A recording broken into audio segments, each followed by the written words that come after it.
Bonjour, aujourd'hui on va voir comment comparer deux fractions. Par exemple, nous allons comparer la fraction 3 quarts et la fraction 2 tiers. Comparer, c'est-à-dire dire quelle est la plus grande et quelle est la plus petite.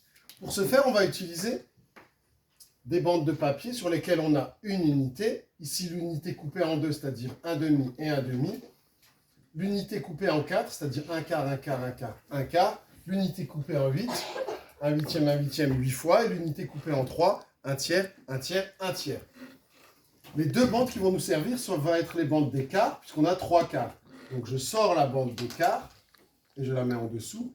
Et ici, comme on a 2 tiers, on va utiliser la bande des tiers. C'est la bande verte. Maintenant, combien de quarts est-ce qu'on a? Ici, on en a 1, 2, 3, 4. Ça correspond à une unité. Et nous, on a ici uniquement 3 quarts. Donc je vais prendre ma bande graduée, là, et je vais plier cette bande de telle sorte à avoir 1, 2, 3 quarts. Et je la réinstalle. Pour les tiers, on a 2 tiers. Donc, sur ma bande graduée, on a 1 tiers, 2 tiers, 3 tiers qui correspondent à une unité. Mais ici, on en a uniquement 2. Donc, je plie ma bande pour avoir 1 tiers, 2 tiers.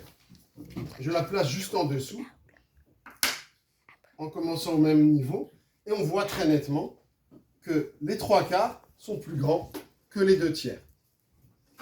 Donc 3 quarts est supérieur à 2 tiers.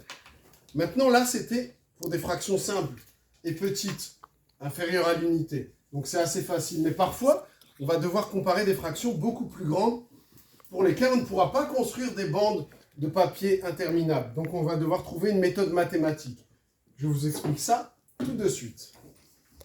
Prenons l'exemple de 16 tiers, qui est une fraction importante, et 41 sixièmes.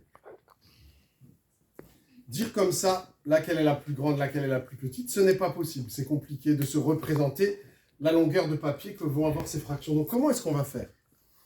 En réalité, pour comparer des fractions, il suffit qu'elles soient dans la même unité de fraction, c'est-à-dire que le dénominateur, c'est-à-dire le nombre qui est en dessous, soit identique. Est-ce que c'est le même là? Est-ce que c'est le même? Non. Ici, on a des tiers et ici, on a des sixièmes.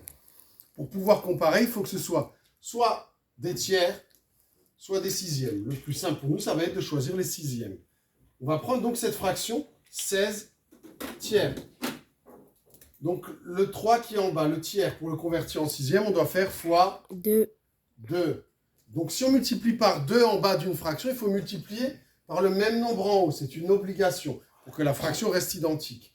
Ce qui nous donnera ici ma nouvelle fraction. Donc, 2 fois 3 pour le dénominateur, ça donne 6. Et 2 fois 16 pour le numérateur, ça me donne 32. Donc, j'ai 32 sixièmes. Et ici, ma fraction 41 sixième, je n'ai pas à la modifier puisqu'elle est déjà en sixième. 41 sixième.